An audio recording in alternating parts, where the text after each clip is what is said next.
کا ذہن کے اندر تصور کر کے ہر نماز کے بعد صرف 101 مرتبہ پڑھ لیں. اس شخص کے لیے آپ کریں گے، اگر وہ تڑپتا ہوا آپ کے پاس نہ آئے تو پھر کہنا. اس ورد کا کرشمہ آپ اپنے آنکھوں سے دیکھیں گے انشاءاللہ. الحمدللہ رب العالمین والصلاة والسلام علی سید الانبیاء والمرسلین، اما بعد فاعوذ باللہ من الشیطان الرجیم، بسم اللہ الرحمن الرحیم، اہدنا الصراط المستقیم، صدق اللہ مولانا العظیم. روحانی پاورفل وظائف میں سے آج ایک عام سبق دوستوں کی نظر کرنا ہے، جو کہ لڑائی جھگڑا ختم اور محبوب محبت پر مجبور.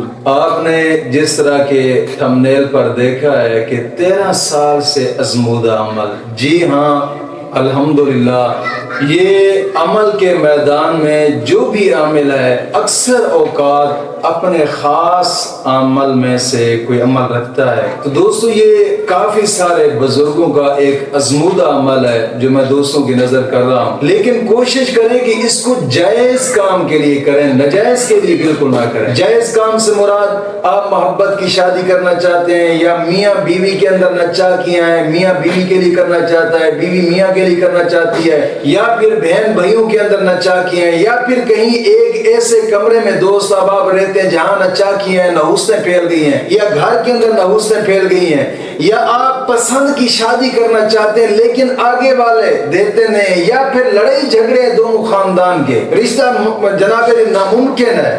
تو یہ آج کا ایسا عمل میں آپ کو بتانے لگا ہوں، یہ جو ناممکن کو ممکن بنا دینے والا عمل ہے، ایک ایسا ازمودہ عمل ہے. دوستو کوشش کریں کہ اس کو شرائط کے ساتھ کریں.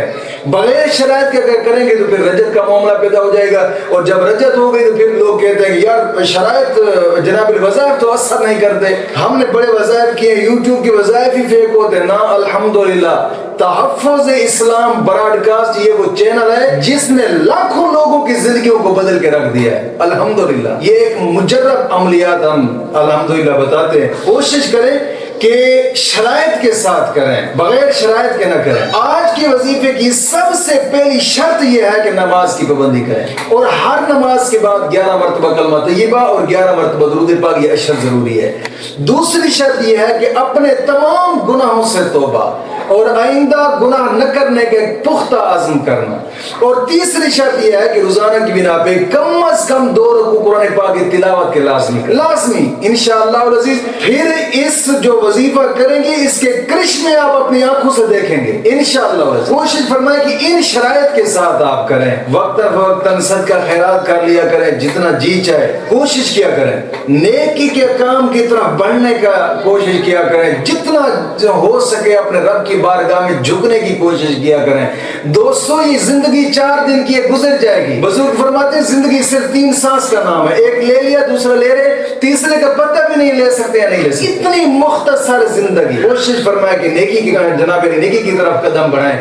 اور آج کا وظیفہ کرنے کا طریقہ کار یہ ہے کہ اس وظیفہ کو جس وقت بھی آپ کو ٹائم ملے، ایک تو یہ طریقہ کار ہے اس کا کہ جس وقت بھی آپ کو ٹائم ملے آپ اسی وقت اس وظیفے کو 313 مرتبہ ایک ہی جگہ پر بیٹھ پڑھنا ہے. وہ پڑھنے والا آیت مبارکہ کیا یہ قرآنی وظیفہ ہے. وَأَلَّفَ بَيْنَ قُلُوبِهِمْ لَوْ أَنفَقْتَ مَا فِي الْأَرْضِ جَمِيعًا مَا أَلَّفْتَ بَيْنَ قُلُوبِهِمْ وَلَكِنَّ اللَّهَ أَلَّفَ بَيْنَهُمْ إِنَّهُ عَزِيزٌ حَكِيمٌ. اس آیت مبارکہ کو 313 مرتبہ پڑھنا ہے. تو دوسرا طریقہ اس کا پڑھنے کا یہ ہے کہ آپ نے اس آیت مبارکہ کو جس شخص کے لیے بھی آپ کرنا چاہتے ہیں، جس شخص کے لیے بھی آپ کرنا چاہتے ہیں، اس شخص کا ذہن کے اندر تصور کر کے ہر نماز کے بعد صرف 101 مرتبہ پڑھ لیں اس آیت مبارکہ کو. میں کہتا ہوں کہ جس شخص کے لیے آپ کریں گے اگر وہ تڑپتا ہوا آپ کے پاس نہ آئے تو پھر کہنا انشاءاللہ العزیز.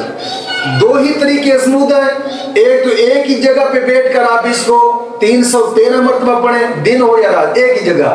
اور دوسرا طریقہ بھی ازمود ہے کہ ہر نماز کے بعد 101 مرتبہ پڑھیں، لیکن اول آخر دونوں طرف 2 مرتبہ یعنی دونوں طریقے سے جب پڑھیں گے اول آخر درود پاک ضرور پڑھیں جتنا مناسب ہو سکے انشاءاللہ. پھر اس ورد کا کرشمہ آپ اپنے آنکھوں سے دیکھیں گے انشاءاللہ. مولا کریم دین متین کی سمجھتا